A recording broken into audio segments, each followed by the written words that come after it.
Hello दोस्तों, TET maths YouTube channel में आप सभी का स्वागत। और आज हम सेकंड ग्रेड मैथमेटिक्स के अंदर जो हमने सेट थ्योरी पूरी पढ़ ली है और उसी के अंतर्गत लगभग उसी से रिलेटेड ही हम आज उसको थोड़ा और डिटेल देते हुए एक टॉपिक पढ़ने जा रहे हैं जिसका नाम है रिलेशंस एंड फंक्शंस। ठीक है, रिलेशन एंड फंक्शन जो है वो आपको क्लास 11th की बुक में भी मिल जाएगा और क्लास 12th की बुक में भी मिल जाएगा। तो हमें दोनों को मिला करके पढ़ना है, यानी दोनों बुक्स के हमें वो चैप्टर उठाना है दोनों बुक्स में से।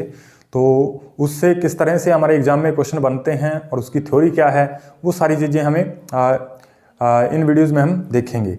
तो जैसे कि आप देख चुके हो, पिछले क्वेश्चन में हमने पहले थ्योरी कंप्लीट की और उसके साथ साथ हमने क्वेश्चन भी लगाए और लास्ट में एक वीडियोज़ में आपको 10-12 क्वेश्चन करवाए गए और उस वीडियोज़ में आप वो क्वेश्चन देख सकते हैं। तो अब देखिए, हमें क्या पढ़ना है, समुच्चयों का कार्तीय गुणा। रिलेशन एंड फंक्शन पढ़ने से पहले, यानी संबंध और फलन पढ़ने से पहले हमें पता होना चाहिए कि जैसे हम संख्याओं का गुणा करते हैं और जैसे हम मैट्रिक्स का गुणा करते हैं, जैसे आपने मैट्रिक्स जब हम पढ़ाएंगे आपको, तब आपको मैट्रिक्स का भी आप गुणा निकालना और वेक्टर का भी आप गुणा करते हो, वेक्टर का भी आप वेक्टर प्रोडक्ट निकालते हो। लेकिन यहाँ पे हमें समुच्चयों का गुणा हम कैसे करें, समुच्चयों का कार्तीय गुणा हम कैसे करें, वो हमें सीखना है। यानी Cartesian product of two set. ठीक है, दो से ज़्यादा भी हो सकते हैं, कि जरूरी नहीं है, लेकिन यहाँ पे हमने टू सेट लिख दिया।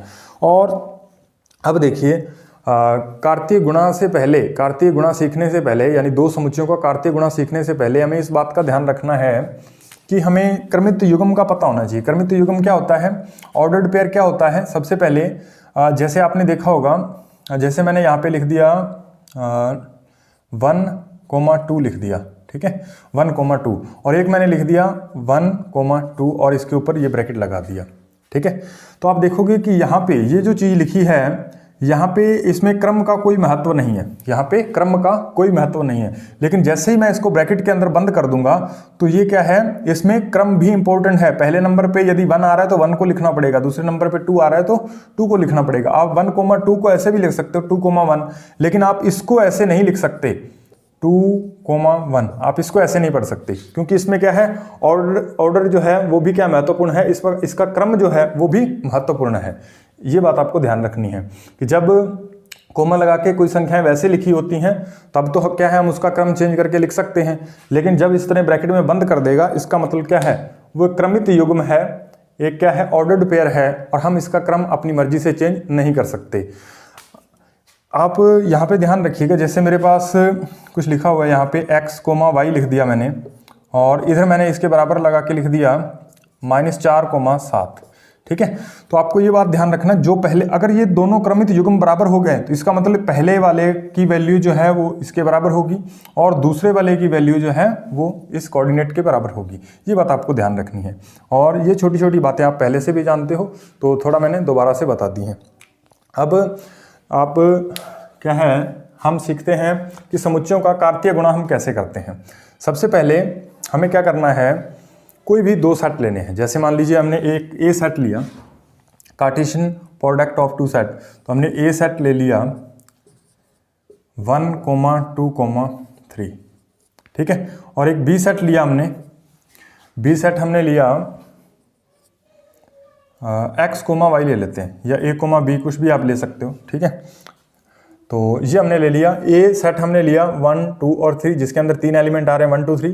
ठीक है, और बी सेट के अंदर x और y 2 एलिमेंट आ रहे हैं। अब हमें ए और बी का कार्टेशियन प्रोडक्ट निकालना है, यानी कार्तीय गुणा निकालना है। तो कार्तीय गुणा निकालते वक्त हमें क्या बात ध्यान रखनी है कि हम इसको ए कार्टेशियन प्रोडक्ट बी, ऐसे हम इसको पढ़ेंगे।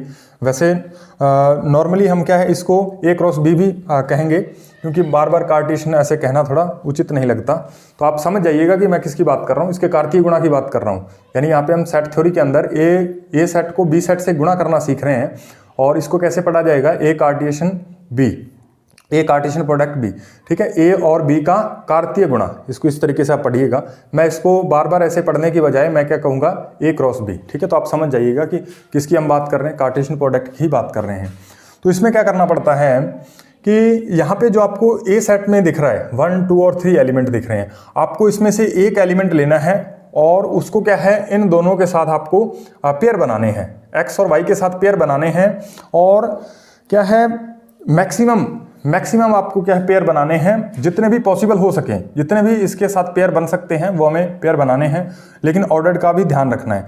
जैसे मान लीजिए हमने ये पहला पेयर बनाया, पहले हमने यहाँ पे ए आ रहा है तो पहले हमें ये एलिमेंट ए का लेके चलना पड़ेगा। अगर पहले बी होता तो हम बी का एलिमेंट लेके हम ए क्रॉस बी निकाल रहे हैं, अभी हम बी क्रॉस ए भी निकाल के देखेंगे तो आपको बात जो है वो ज़्यादा स्पष्ट हो पाएगी। तो ए क्रॉस बी हम निकाल रहे हैं तो यहाँ पे पहले 1 आ रहा है, तो इसकी इसका जो हमने क्रमित युग्म जो है वो x के साथ बनाया, और दूसरा क्या है 1 की पॉसिबिलिटी y के साथ भी हो सकती है, तो 1, y भी आप इसे लिख सकते हो। ठीक है, तो अब ये 1 को तो हमने इसके साथ क्या है पेयर बना दिए, अब हमें 2 के पेयर बनाने हैं, तो 2 का पेयर भी ऐसे ही x के साथ बनेगा, और 2 का पेयर किसके साथ बनेगा भी y के साथ। ऐसे ही हमारे पास क्या है 3 का पेयर x के साथ बनेगा और 3 का पेयर y के साथ बनेगा। तो ये जो हमारे पास सेट बना a क्रॉस b है, यानी ये a और b दो समुच्चयों का क्या है कार्तीय गुणा है, जो कि हमने इस तरीके से लिख दिया। आप इसमें यदि एलिमेंट देखोगे, क्रमित युग्म देखोगे कितने बन रहे हैं, तो 1 2 3 4 5 और 6। ठीक है, यहाँ पे आपको 6 पेयर आपको मिल जाएंगे। यहाँ पे अब हम क्या करते हैं, अब हम b क्रॉस a निकालते हैं।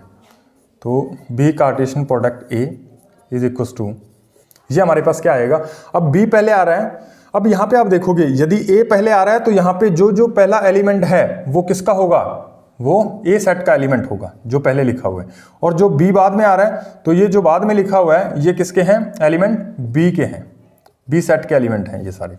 ये बात आपको समझनी जरूरी है क्योंकि इसमें क्या है क्रम भी बहुत महत्वपूर्ण है। तो अब बी क्रॉस ए निकालता हूं तो बी को पहले लिखना है, तो एक्स का पेयर 1 के साथ बनेगा, फिर x, 2 आएगा। ठीक है, फिर ऐसे ही x, 3 भी आएगा। फिर हम y को लेके चलेंगे तो y का पेयर 1 के साथ बनेगा, फिर y का पेयर 2 के साथ भी बनेगा। ऐसे ही क्या है y का पेयर 3 के साथ भी बनेगा। ठीक है, और कोई पॉसिबिलिटी बन नहीं रही, तो ये हमारे पास आ गया, क्या आ गया, b क्रॉस a आ गया। ठीक है, तो यहाँ पे आप देखोगे इसमें क्या है, ये जो b पहले आ रहा है तो यहाँ पे भी आपको ये जो एलिमेंट पहले आएंगे वो सारे एलिमेंट किसके हैं, b के, और जो बाद में आएंगे वो किसके हैं, a के, ए सेट के एलिमेंट हैं। तो ये बात आपको ध्यान रखनी है कि हम a क्रॉस b कैसे निकालें और b क्रॉस a कैसे निकालें। अब आप देखिए एक बात और समझिएगा, जैसे मैं इसको साफ कर देता हूँ, थोड़ा स्पेस बना लेते हैं। तो यहाँ पे आप देखिए, जैसे अगर यहाँ पे मैं नंबर ऑफ एलिमेंट निकालूं ए सेट के अंदर तो वो कितने आएंगे, 1 2 और 3, कितने एलिमेंट आ रहे हैं, 3 एलिमेंट आ रहे हैं।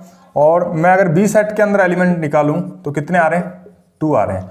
तो अगर मैं क्या है number of A cross B, ठीक है, यानी A Cartesian B, A Cartesian product B, तो यदि मैं इनके कार्तीय गुणा के अंदर जितने एलिमेंट आएंगे उनका यदि मैं नंबर कैलकुलेट करना चाहूँ कि कितने पेयर बनेंगे, कितने एलिमेंट आएंगे, तो वो किस तरह से लिखे जाएंगे। तो आपको क्या करना है, यानी आपको 3 × 2 कर देना है, यानी ए के अंदर जितने एलिमेंट हैं और बी के अंदर जितने एलिमेंट हैं उन दोनों का गुणा ही क्या है, ए क्रॉस बी के अंदर उतने ही एलिमेंट मिलेंगे।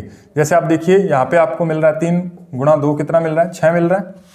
तो आप देखोगे यहाँ पे 1 2 3 4 5 6, ठीक है, तो 6 क्या हमारे पास एलिमेंट आ रहे हैं। ऐसे ही आप देखोगे बी क्रॉस ए में, तो यदि मैं number of B cross A, number of element of set B cross A, ठीक है, तो ये हमारे पास कितना आएगा, आप देखोगे तो ये हो जाएगा 2, 3, ठीक है, क्योंकि एन बी और इंटू एन ए होगा तो 2 × 3, तो ये भी कितना आएगा, 6 आएगा।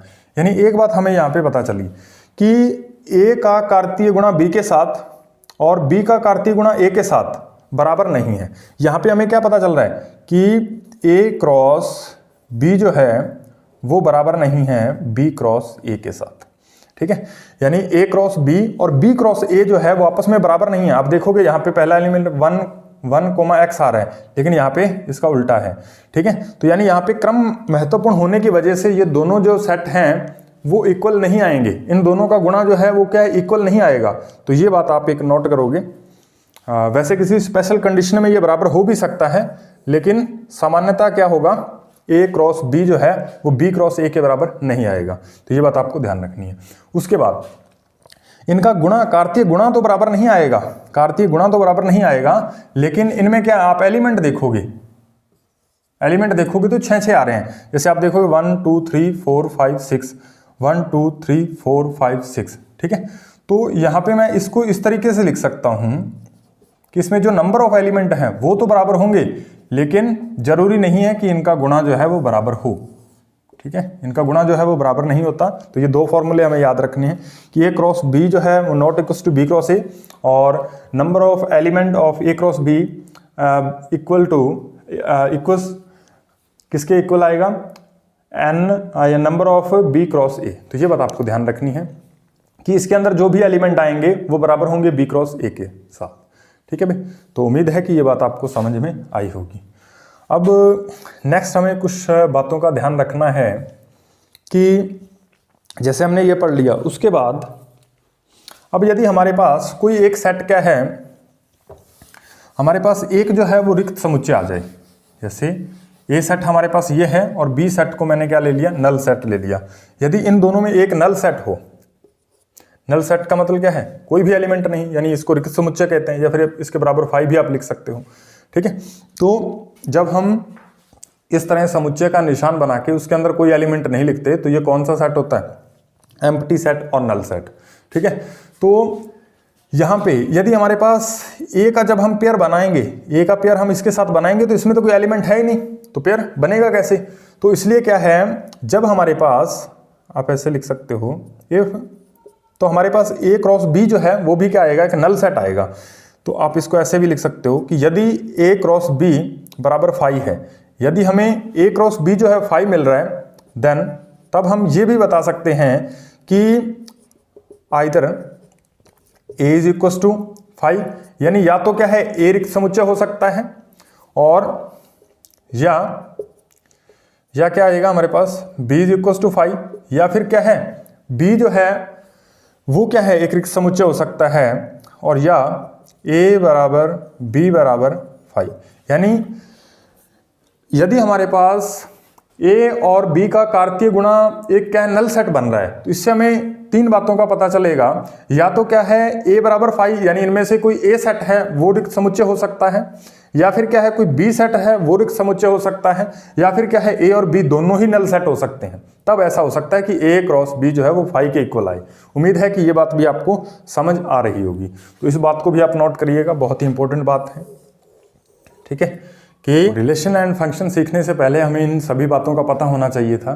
तो अब नेक्स्ट वीडियो में हम देखेंगे कि रिलेशन क्या होता है, हम संबंध किसी भी सेट के साथ हम कैसे डिफाइन करते हैं, संबंध रिलेशन क्या होता है उसके बारे में हम नेक्स्ट वीडियो में चर्चा करेंगे, जिसके अंदर हम रिलेशन के बेसिक जो है वो समझेंगे। तो यदि आप हमारे चैनल पे नए हैं तो आपको बता दें कि हम इस चैनल पे सेकंड ग्रेड मैथमेटिक्स का पेपर जो है उसके अंदर जो भी क्वेश्चन पूछे जाते हैं उन सारे क्वेश्चनों को हम प्रैक्टिस करवाने जा रहे हैं। यानी ये संपूर्ण कोर्स करवाएंगे आपको इस यूट्यूब चैनल पे। तो यदि आप हमारे चैनल पे नए हैं तो आप इस यूट्यूब चैनल के साथ जुड़ सकते हैं। तो धन्यवाद।